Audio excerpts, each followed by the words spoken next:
સુરતમાં નથી રહ્યો કેદીઓને જેલ કે કાયદાનો ડર, કારણ કે સુરતની લાજપોર જેલમાં તબીબ પર કેદી દ્વારા હુમલા કર્યાની ઘટના સામે આવી છે। સુરતના લાજપોર જેલમાં કેદીએ તબીબ પર ન જેવી બાબતે હુમલો કરી દેતા તબીબે સિવિલમાં સારવાર લેવાની ફરજ પડી છે। ન જેવી બાબતે તબીબ અને આરોપી વચ્ચે બબાલ થઈ હતી। તબીબે આરોપીની વાત ન માનતા આરોપીએ લાજપોર જેલમાં સીએમઓ તરીકે ફરજ બજાવતા ડોક્ટર ઉમેશ ચૌધરીને તમાચો માર્યો હતો, જે બાદ પોલીસ દ્વારા આરોપી પર કાર્યવાહી કરવામાં આવી હતી। આ ઘટના અંગે તબીબ ડોક્ટર ઉમેશ ચૌધરીએ કહ્યું કે લાજપોર મધ્યસ્થ જેલમાં સજા ભોગવી રહેલા આરોપીઓની સારવાર જેલમાં જ કરવામાં આવી રહી છે, પરંતુ આરોપીને બહાર જવાનું બહાનું જોઈતું હોવાથી તેને હુમલો કર્યો છે। આરોપી 2023માં ખટોદરા પોલીસ મથકમાં હત્યાના ગુનામાં સજા ભોગવી રહ્યો છે અને હવે આ ઘટના અંગે પણ સચિન પોલીસે ગુનો નોંધી વધુ તપાસ હાથ ધરી છે। દિવસે ને દિવસે સાયબર ફ્રોડના કિસ્સાઓ સતત વધતા જોવા મળી રહ્યા છે। તેની વચ્ચે સુરત પોલીસ દ્વારા સાયબર ક્રાઇમને અટકાવવા માટે એક પહેલ કરવામાં આવી છે। સુરતમાં સાયબર સંજીવની 3.0 અભિયાન યોજાયું। સાયબર ફ્રોડ સામે લોકો જાગૃત થાય તે હેતુથી નાટકની કૃતિ રજૂ કરવામાં આવી હતી। આ કાર્યક્રમમાં ક્વિઝ, રીલ્સ અને ચિત્ર સહિતની વિવિધ સ્પર્ધા યોજાઈ હતી। સૌથી સારું પ્રદર્શન કરનારને વિજેતા જાહેર કરવામાં આવશે। આ કાર્યક્રમમાં પાટીલ પણ હાજર રહ્યા હતા અને તેમનું એક નિવેદન પણ સામે આવ્યું છે। હું તો પોતે પોલીસમાં હતો ત્યારે એક બોર્ડ આપતો હતો, મે આઈ હેલ્પ યુ। એના જેવો મજાકનો કોઈ બોર્ડ આજે સુધી જોયો જ નથી, કેમ કે એનામાં કોઈને ત્યારે વિશ્વાસ જ નહોતો। પણ આજે જ્યારે આપણે સાયબર સંજીવની જીવનના કાર્યક્રમમાં આવીએ છીએ ત્યારે પૂરા પોલીસ પર વિશ્વાસ સાથે આવીએ છીએ અને પોલીસને વિશ્વાસ પ્રસ્થાપિત કરવા માટે કેટલો સંઘર્ષ કર્યો હશે, કેટલી તૈયારી કરી હશે, ત્યારે આ વિશ્વાસ બની શક્યો છે। વડોદરા શહેરમાં પૂર પીડિતોનો આક્રોશ છલકાયો છે। કોર્પોરેટરની પ્રવેશબંધીની થીમ પર ગણેશ પંડાલો બનાવવામાં આવ્યા છે। વડોદરા શહેરમાં આવેલા વિનાશક પૂરને કારણે હજુ પણ લોકોમાં આક્રોશ જોવા મળી રહ્યો છે અને આ આક્રોશ પણ ગણપતિ ઉત્સવના માધ્યમથી બહાર આવી રહ્યો છે। કારેલીબાગ વિસ્તારમાં આવેલ વિશ્વકુંજ સોસાયટીમાં શ્રી વિશ્વકુંજ ગણેશ મંડળ દ્વારા વોર્ડ નંબર 3ના કોર્પોરેટરો માટે પ્રવેશબંધીની થીમ પર ગણપતિ ઉત્સવનું આયોજન કરવામાં આવ્યું છે। ગણપતિ પંડાલમાં પૂરના સમયે સ્થાનિક લોકોની જે સ્થિતિ હતી તેને તસવીરો થકી દર્શાવવાનો પ્રયાસ કરવામાં આવ્યો છે અને કહ્યું છે કે તમે સક્ષમ નથી તો તમારે કોર્પોરેટર પદ છોડી દેવું જોઈએ। જણાવી દઈએ કે ગણેશ પંડાલમાં પૂરની પરિસ્થિતિના ફોટાઓ પણ મૂકવામાં આવ્યા છે। સ્થાનિકોનો તો એવો પણ આક્ષેપ છે કે અમે કરેલી કામગીરીના કાઉન્સિલરે ફોટા મંગાવી પોતે કામગીરી કરી હોવાનું દર્શાવી વાહવાહી લૂંટી હતી। ભાવનગર શહેરમાં છેલ્લા ઘણા વર્ષોથી સિટી બસ સેવા બંધ છે, જેના કારણે શહેરીજનોને પારાવાર મુશ્કેલીનો સામનો કરવો પડી રહ્યો છે। વિકાસની મોટી મોટી વાતો વચ્ચે ભાવનગર મહાનગરપાલિકામાં વર્ષોથી સિટી બસ સેવામાં ધાંધિયા જોવા મળી રહ્યા છે। શહેરમાં હાલ માત્ર સિટી બસ સેવાના 2 રૂટ શરૂ છે અને બાકીના તમામ રૂટ બંધ છે, ત્યારે શાસકો દ્વારા હાલ PM બસ સેવાના ગાણા ગાવામાં આવી રહ્યા છે। બસ સેવા હેઠળ ભાવનગર શહેરને 100 બસ આપવામાં આવશે, પરંતુ આ યોજના શરૂ થતા હજુ લાંબો સમય લાગે તેમ છે।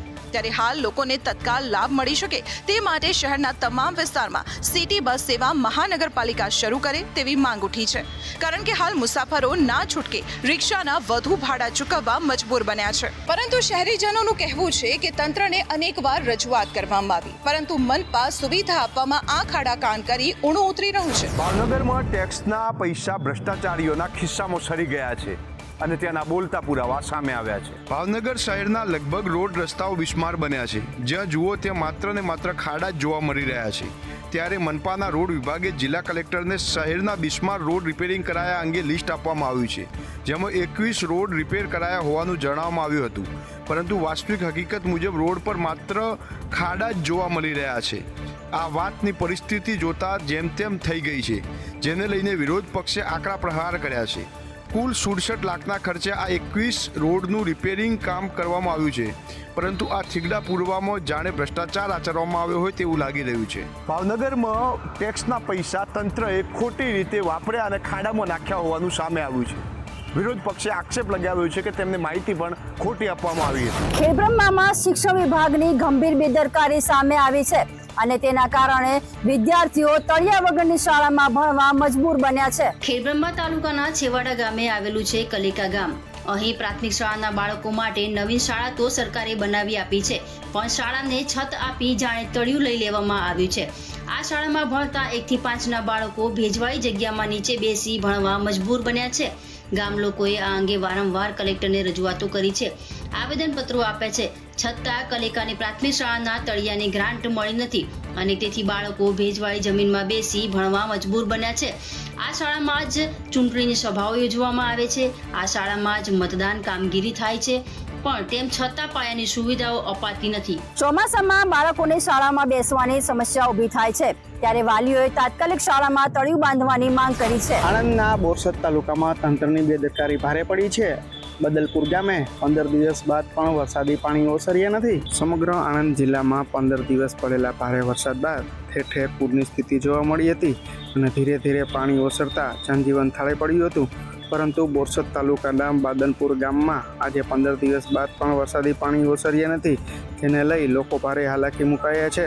સ્થાનિક ગ્રામજનો દ્વારા આક્ષેપ કરવામાં આવ્યો છે કે 15 દિવસથી પાણી ભરાયેલ હોવા છતાં તંત્ર કે કોઈ રાજકીય નેતા જોવા પણ આવ્યા નથી અને આ પાણીના ઓસરવાનું મુખ્ય કારણ કાંસની સફાઈ નથી થઈ એ છે.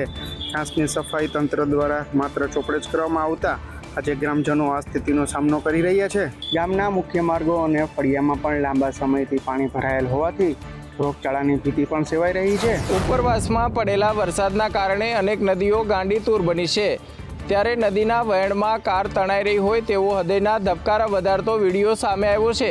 આ છે સાબરકાંઠાના ઈડર તાલુકાના કડિયાદરા નજીક આવેલ કરોલ નદીના દ્રશ્યો. આ નદીમાં હાલ પૂરની સ્થિતિ સર્જાતા નદીના પાણી હાલ ડીપ બ્રિજ પરથી વહેતા થયા છે. તેમ છતાં પણ કાર ડીપ બ્રિજ ઉપરથી પસાર થતા 2 લોકો તણાયા હતા. જોકે ઘટનાની જાણ થતાં સ્થાનિકો દ્વારા પણ નદીમાંથી 2 લોકોને બહાર કાઢવાનો પ્રયાસ કર્યો હતો, પરંતુ તેમાં સફળતા પ્રાપ્ત ન થતાં બંને વ્યક્તિ કાર ઉપર બેસી ગયા હતા અને સ્થાનિકોએ ડિઝાસ્ટર વિભાગને જાણ કરી હતી, જેથી ઈડર અને હિંમતનગર ફાયર વિભાગની ટીમ તાત્કાલિક ઘટના સ્થળે પહોંચી હતી. ત્યારબાદ ભારે જહેમત બાદ નદીમાં તણાયેલા તમામ લોકોને બચાવવામાં આવ્યા હતા. કાર 90% પાણીમાં ડૂબી ગઈ હતી. કારમાં સવાર લોકોની સમય સૂચકતાથી બંને લોકોના જીવ બચી ગયા છે. રાજકોટમાં વરસાદે વિરામ લેતા પાણીજન્ય અને મચ્છરજન્ય રોગચાળાએ માથું ઉંચક્યું છે, ત્યારે બીજી તરફ રાજકોટનો એક વિસ્તાર તો કોલેરાગ્રસ્ત જાહેર કરવાની નોબત આવી છે.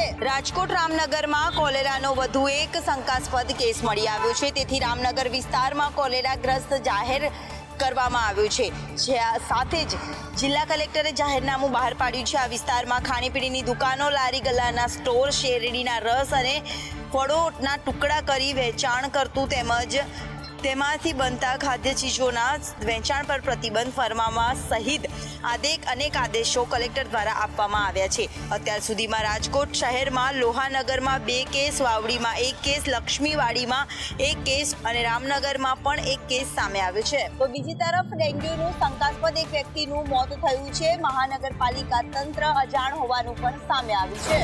કચ્છનો લખપત તાલુકો ભેદી રોગના ઝપેટમાં આવ્યો છે. એક બાદ એક મોત થતા હાલ તંત્ર દોડતું થયું છે. કચ્છના લખપતમાં ન્યુમોનિયાએ કહેર મચાવ્યો છે. કચ્છના લખપતના ભેખડા, સાંદ્રો, મોરગર, મેડી, બરાવાંઢ, વાલાવારી, લખાપરમાં છેલ્લા 4 દિવસમાં 12 લોકોના મોત થતા આરોગ્ય વિભાગ દોડતું થયું છે. 22 જેટલી ટીમો દ્વારા સર્વેલન્સની કામગીરી ચાલુ કરવામાં આવી છે. કચ્છ કલેક્ટરનું કહેવું છે કે લખપત તાલુકાના ગામોમાં જત કમ્યુનિટીમાં આ રોગના કારણે મોત થઈ રહ્યા છે. તો આરોગ્ય મંત્રીએ માહિતી આપતા કહ્યું કે આ મૃત્યુનું કારણ જાણવા રાજકોટ કોલેજ અને અદાણી ઇન્સ્ટિટ્યૂટમાંથી નિષ્ણાંતની ટીમ મોકલવામાં આવી છે અને આ ટીમ મૃત્યુ થવાના કારણો જાણી રાજ્ય સરકારને 2 દિવસમાં રિપોર્ટ સુપરત કરશે. હાલ આરોગ્ય વિભાગની ટીમ દ્વારા સર્વે હાથ ધરાયો છે અને ડોર ટુ ડોર સર્વેલન્સની કામગીરી પણ હાથ ધરવામાં આવી છે. સુરતમાં ઋષિ ભારતી બાપુના સમર્થનમાં કોળી સમાજે રેલી કાઢી.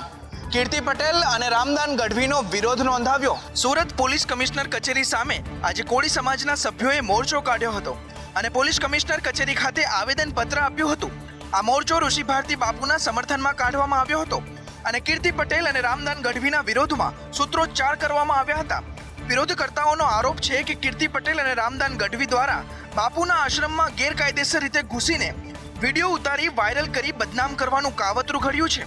આ તમામની ધરપકડ અને કડકમાં કડક સજા થાય તેવી માંગ કોળી સમાજ દ્વારા કરવામાં આવી છે. જણાવી દઈએ કે ઋષિ ભારતી બાપુએ હરિહરાનંદ ભારતી બાપુ સામે આક્ષેપો કર્યા હતા, પરંતુ આક્ષેપો સામે હરિહરાનંદ ભારતી બાપુએ મૌન સેવ્યું છે. તહેવારોની સિઝનમાં ફૂલોની સુગંધ મોંઘી થઈ છે.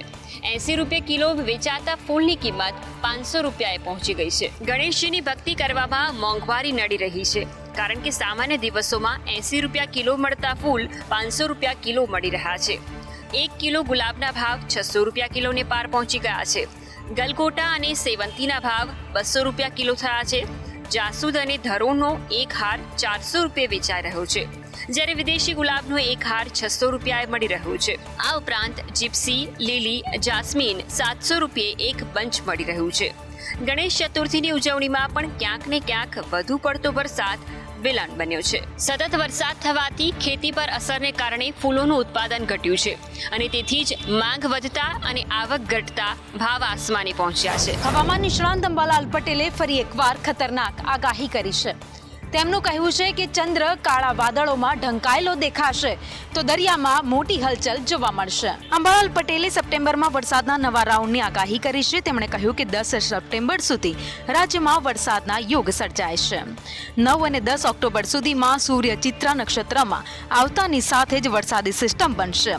16 થી 17 ઓક્ટોબરે ચંદ્ર જો આખી રાત કાળા વાદળોમાં ઢંકાયેલો રહેશે તો દરિયામાં ભારે હલચલ થવાની શક્યતા છે. 9 અને 10 સપ્ટેમ્બરમાં દક્ષિણ ચીનમાં પ્રચંડ વાવાઝોડું બનતા તેની અસર બંગાળના ઉપસાગરમાં આવશે, જેનાથી ડીપ ડિપ્રેશન બનશે, જેનાથી પૂર્વ ગુજરાતમાં અને મધ્ય ગુજરાતમાં ભારે વરસાદની શક્યતા છે. અંબાલાલ પટેલના કહેવા પ્રમાણે 15, 16 અને 17 સપ્ટેમ્બર પશ્ચિમી વિક્ષેપ આવશે, જેની ગુજરાત પર ભારે અસર જોવા મળશે અને વરસાદી ઝાપટા પણ થશે. હરિયાણા ચૂંટણી ટાણે મોટા ઉતાર ચઢાવ જોવા મળી શકે છે, જેમાં હરિયાણામાં કોંગ્રેસ અને આમ આદમી પાર્ટી વચ્ચે ગઠબંધન થવાની શક્યતાઓ દેખાઈ રહી છે. હરિયાણા વિધાનસભા ચૂંટણી માટે કોંગ્રેસ અને આમ આદમી પાર્ટી વચ્ચે ગઠબંધન લગભગ નક્કી થઈ ગયું છે, જોકે હજુ તેની ઔપચારિક જાહેરાત કરવામાં નથી આવી. શનિવારે મોડી રાત્રે કોંગ્રેસના પ્રભારી દીપક બાબરિયા અને રાજ્યસભા સાંસદ રાઘવ ચડ્ઢા વચ્ચે બેઠક યોજાઈ હતી. આવતીકાલે 9 સપ્ટેમ્બરે સંયુક્ત પત્રકાર પરિષદ યોજીને બંને પક્ષો ગઠબંધનની જાહેરાત કરી શકે છે. પાર્ટીના સૂત્રોના જણાવ્યા અનુસાર કોંગ્રેસે આમ આદમી પાર્ટીને 4+1 ફોર્મ્યુલા એટલે કે 5 સીટો ઓફર કરી છે. લોકસભા ચૂંટણીમાં આમ આદમી પાર્ટી કોંગ્રેસના સંયુક્ત ઉમેદવાર ડોક્ટર સુશીલ ગુપ્તા કુરુક્ષેત્ર બેઠક પરથી ચૂંટણી લડ્યા હતા. આ સીટ હેઠળ 11 વિધાનસભા સીટ આવે છે. ગુપ્તા આ ચૂંટણી જીતી શક્યા ન હતા, પરંતુ તેમણે આ મત વિસ્તાર હેઠળ 4 બેઠકો જીતી હતી.